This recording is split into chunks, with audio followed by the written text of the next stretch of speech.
Sentiment positive है, इससे हमारा क्या लेना देना, लेकिन ठीक है, इंपॉर्टेंट है ग्लोबल क्यूज के लिहाज से। हमारे अपने मार्केट्स, मैंने अब तक की तस्वीर दिखाई थी आपको। फ्राइडे का सेशन स्क्रीन्स पर है। फ्राइडे को अच्छा खासा वॉलेटाइल सेशन था, कमजोर खुले, कमजोरी गहराई। फ्राइडे सुबह क्या चर्चा हो रही थी कि 25,500 से 25,300 की ट्रेजेक्टरी बेहद इंपॉर्टेंट जोन्स है। हम एक्चुअली भाई साहब उसके लोअर थ्रेशोल्ड को 25,318, 319 ये फ्राइडे के लोस थे। एक समय भारतीय बाजार ऑलमोस्ट 200 पॉइंट दबाव के साथ कामकाज कर रहे थे, पर यह अच्छा है कि उसके बाद बढ़िया बाउंस बैक करे, इंट्राडे लोस से दिन का पूरा शुरुआती गैप फिल करा, 25,500 की ट्रेजेक्टरी पर वापस आए और वहीं सेशन की समाप्ति हुई। पर क्या है कि अब वो 25,500 जो लग रहा था अहम सपोर्ट, वो तो बड़ा वल्नरेबल सा हो गया है। डिसाइसिवनेस आ नहीं रही है, ओवरऑल सेंटिमेंट्स वीक ही हैं। ऐसे में रणनीति क्या बनाई जाए? वैसे ये जो 25,319 तक गए थे, ये फ्राइडे सुबह चर्चा में था। सारे शॉट्स जो बातचीत करते करते आपने हमारे साथ बनाए होंगे, वो शायद 25,321 जो कि 50 डेमा के जोन्स हैं, वहाँ तक शायद हो सकता है बाजार लाइकली है कि वीकनेस दिखाए, वहाँ पे अपने शॉर्ट्स कवर करें। और जो लेवल्स की चर्चा हुई थी प्रिसाइसली उसी जोन्स 318-19 तक फ्राइडे को भारतीय बाजार शुरुआती ट्रेड में गिरते हुए नजर भी आए थे। उसके बाद वीरू ये जो बाउंस बैक आया कितना कंफर्टिंग है, या फिर स्क्रीन्स को देख के, इस वॉलेटिलिटी को देखते हुए रणनीति अब बननी क्या चाहिए? आज गिफ्ट निफ्टी के संकेत फिर पस्ती हैं। Good morning. गुड मॉर्निंग आशीष। देखिए संकेत पस्त हैं, और एक और चीज़ प्राइमा फेस है जो चीज़ नज़र आ रही है, लिक्विडिटी पैटर्न। देखिए चाहे वो चार्ट हो, चाहे वो कैंडल्स हो, चाहे वो स्टैट्स हो, पुट राइटर्स, कॉल राइटर्स, ये किससे बनते हैं? पैसे से। लिक्विडिटी का पैटर्न बेहद नेगेटिव है। हमने अब तक शॉर्ट किया था, हमने करीब 827, 779 के जोन के नीचे एक शॉर्ट की अप्रोच रखी थी, शॉर्ट ऑन राइज। शुक्रवार को क्या व्यू था? दो क्रिटिकल लेवल्स हैं, 10 वेमा और 50 डेमा। प्लीज अपने शॉर्ट्स को कवर करिए। और ये क्लियरली बोला था मैंने कि these 2 points are quite capable of generating a pull back. अगर खेलना हो तो पुल बैक खेलिएगा। हालांकि मैंने 12 बजे के कार्यक्रम में ये बोल दिया था कि आप पुल बैक पूरा हो गया, चुपचाप बाहर निकल के जाइए और ये देखिए अब न्यूट्रल हो जाइए। न्यूट्रल होने की वजह थी आशीष, आपने एक फोर्स से शॉर्ट को खेला और 50 डेमा ने आपको ऊपर फेंका। आपने एक फोर्स से निफ्टी बैंक पे शॉर्ट खेला, लेकिन निफ्टी पीएसयू बैंक इंडेक्स ने आपको नीचे से जोर से धकेला। निफ्टी पीएसयू बैंक इंडेक्स का लो क्या था? 10 डे एक्सपोनेंशियल मूविंग एवरेज। तो बहुत सारी चीजें ऐसी भी थी जो अच्छी थी। मैं इस सेशन को कैसे अप्रोच करूंगा, दो चीजें दिमाग में रखिएगा, एफआईएस की नेगेटिव पैटर्न और दूसरी चीज एक्सपायरी फैक्टर कल का, वो अब पिक्चर में होगा एंड वो आज के सेशन को स्ट्रक्चर करेगा।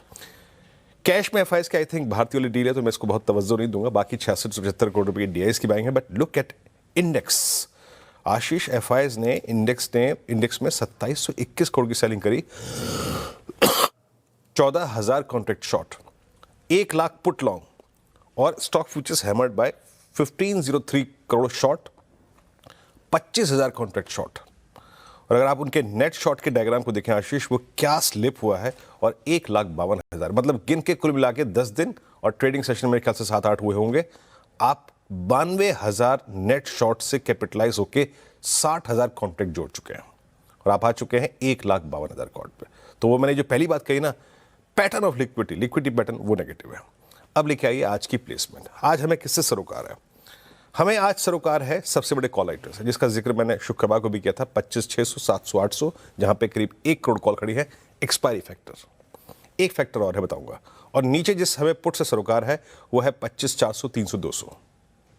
सबसे बड़ा आउटस्टैंडिंग ओआई प्लस 50 डेमा प्लस 10 वेमा। और जो मैंने एक बात कही ना 25,600 क्यों, लेवल्स लेके आइए प्लीज जरा सीधे, आज पिरामिड से रहने दीजिए। मैं तब तक सेल एंड राइज करूंगा आशीष जब तक कि ये RS1 की ट्रेजेक्टरी, यानी first most impressive call writers, और एक और चीज दैट इंक्लूड्स 10 and 20 डेमा, जब तक ये क्रॉस नहीं कर रहा मैं सेल एंड राइज करूंगा। ये कट जाए तो RS2 खुल जाएगा, ट्रेड अकॉर्डिंगली। बट अगर आप सेल एंड राइज कर रहे हैं आशीष, और याद रखिएगा तर्क संगत जोन पे जाके सेल कीजिए, ये नहीं कि कहीं भी आपने सेल कर दिया। बट टारगेट क्या करना है?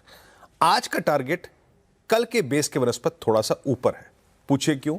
क्योंकि एक्सपायरी फैक्टर, वहां पुट राइटर्स हैं. In any case if we take short, हम इस जोन पे कवर करेंगे, चेक करेंगे अपने ट्रेड को, कवर करके न्यूट्रल हो जाएंगे. But in any case, considering the fact कि एफआईएस का लिक्विडिटी पैटर्न बहुत गंभीर है, नेगेटिव है, अगर ये ब्रीच होता है देन हम शुक्रवार के लो को तोड़ के फर्दर ड्रिफ्ट करेंगे टुवर्ड्स बेस 2. पहली चीज निफ्टी बैंक लेके आइएगा. बात क्या हुई थी? शॉर्ट करिए. अच्छा, हम 50 डेमा तक का निफ्टी पे सफर तय करके आए. थैंक गॉड निफ्टी बैंक भी उस वक्त सॉफ्टनेस में आ गया, तो उसने हमारे लिए काम किया. बट एग्जैक्टली 20 डेमा के जोन से रिवर्सल आ गया. जो बात सुबह हुई थी 20 DEMA will generate a pull back, अच्छा पुल बैक आया, बट जाके कहां थम गया? 58,000 के आसपास. लेकिन ये ऑप्शन पिरामिड्स, एक चीज क्वाइट विजिबल है, 58,000 का पुट राइटर अभी सरेंडर करने को तैयार नहीं है. ठीक है, तो वो एग्जिट नहीं कर रहा है. और एक और चीज, निफ्टी पीएसयू बैंक इंडेक्स ने, जो कि सबसे स्ट्रॉन्ग इंडेक्स है इस दौर का, उसने 10 डेमा से एक स्ट्रॉन्ग रिवर्सल लिया, यानी उसने अपनी स्ट्रेंथ को रिकलेक्ट किया. इसने स्पॉन्सर किया. बट पीएसयू बैंक्स के बाद प्राइवेट बैंक्स अभी भी गंभीर है. लेके आइए लेवल सीधे.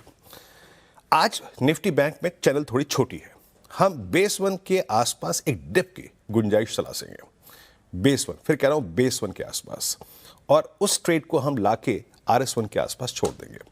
The trade for the today on Nifty bank lies between base 1 and RS1. Strength, acute strength, short covering, fresh bank वो तभी आएगी जब आप 58,247 को क्रॉस कर देंगे. In that case RS2 will open. और एक बार एक अलर्ट, फिर ट्रेड आप करेंगे, बेस 1 के डिप्स को बाय करेंगे. बट इन एनी केस अगर बेस 1 वायलेट हो रहा है, मल्टीपल टाइम्स 10 डेमा 20 डेमा वायलेट हो रहा है, तो एक निफ्टी बैंक में भी कोलैप्स पॉसिबल है टुवर्ड्स 57,052. आशीष, बढ़िया. ये निफ्टी बैंक की आज मंडे की स्ट्रैटेजी.